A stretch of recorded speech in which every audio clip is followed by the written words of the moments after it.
Hey everybody, Pink here, Pink's Garage. Welcome back to the channel, but if you're new here, make sure you hit that subscribe button and the bell notification, and give this a like or a thumbs up so that promotes the channel a little bit so other people can see it.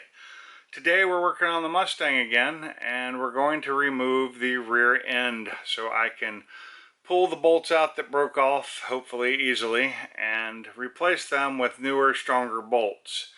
So that is what the plan is for today. We've already prepped the car. I got it up on the new quick jack, and we're got the wheel removed, and one of the retainer nuts already loosened up so that we can just get started on this. And you know, the first part of it is just axle removal, which I've shown before. So if you want to see that, there's a link to it up there that you can check out that video for removing axles. But for now, I'm gonna hit that. It's gonna be real quick through there, and we'll get back up under the car to remove some other parts that we haven't done after that, and should be fun. Let's get to it.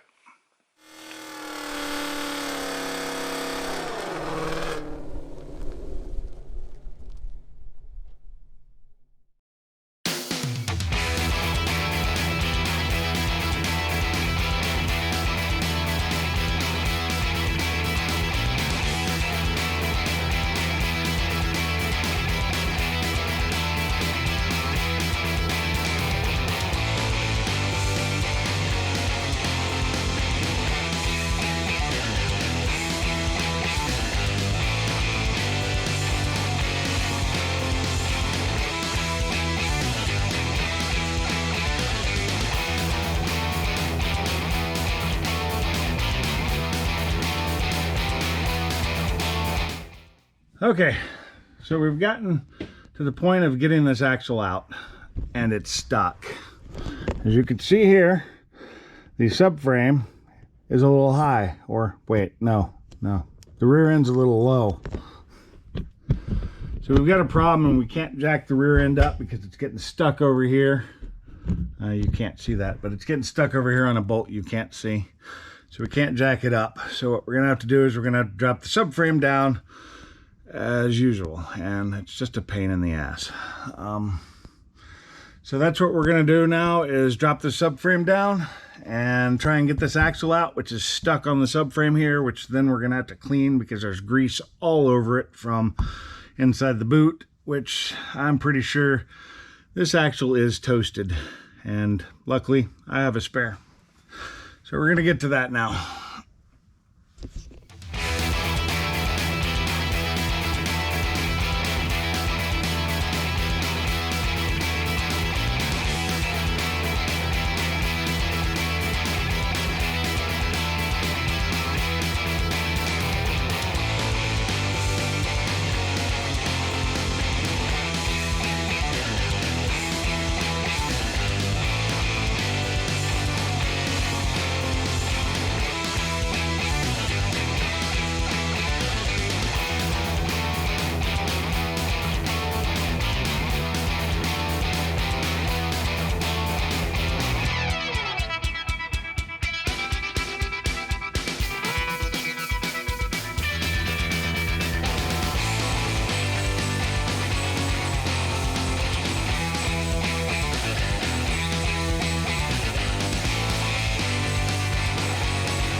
So, as you can see, we've decided to just pull the whole thing down, and it's down now.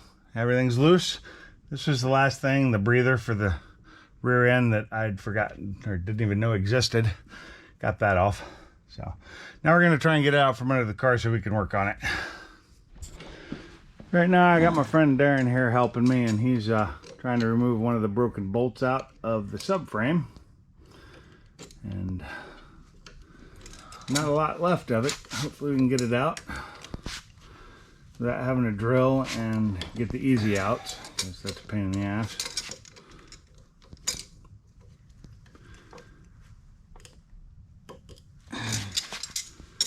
It was turning?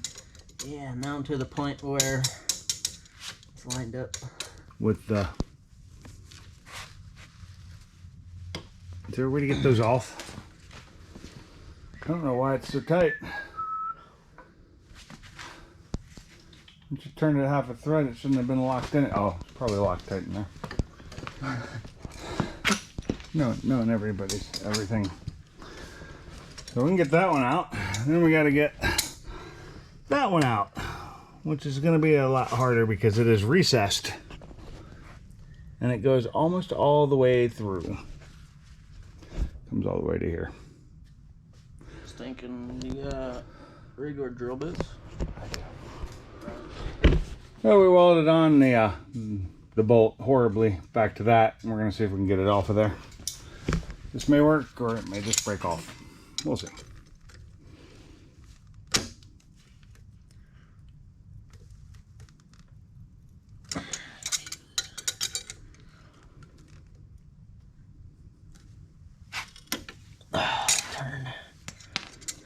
Half a turn and it snapped because crappy weld.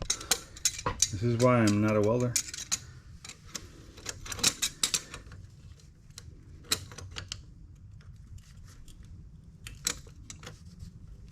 Yeah, we're gonna have to add it.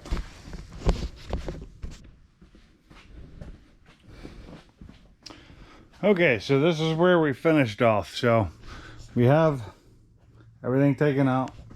We got that bolt out. I may need to get a tap and tap these threads just to make sure they're good. I'd like to change some of these bushings, so I'm going to look to see what I can find for these bushings, because this piece right here got broken, and not sure how necessary it is, but that's all kind of messed up. I'd probably like to replace it. But the one problem we did have majorly, to be able to put this back together, because this is how my car's sitting now without a rear end, is this bolt right here. We tried, and it is just, with the tools I have here, not coming out. So I think what we're gonna do is we're just gonna buy a new back housing and replace it. It's part of the back housing, shouldn't be too hard. And from that, we'll just put everything back together once I get the new back housing on, get all the thing tapped out, clean this up, get the grease from the broken GT350 axle out of there, put this all back together, and get some friends, hopefully my son or somebody, to come back over and help me put all this back up under the car and raise it back into place. I might go out and buy some stuff to help do that.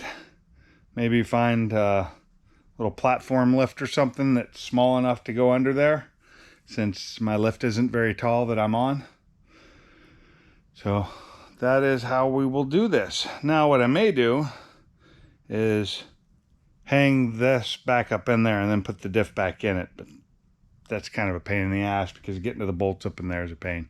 So we will see what happens. But so next thing, we get a new back half housing for that. We drain it, we put a new one on, and we put it all together, put the axles in down here, and then we can fill it before we hang it back up there. That'll make it a little easier to fill. And if the new axles are in, we have all this together on the ground, then all we have to do is shove it back up in there and then put the brakes back on it, and it's good. So that's the plan. Stay tuned for the next one, where we hopefully get this put back together. Hoping for by next weekend. So I would like to drive my car again and get it out of here to wash it, because it's filthy. So Until next time, make sure to give me a thumbs up, like, subscribe, hit that bell notification, and share this with your friends. And let's keep this thing going and keep those motors running.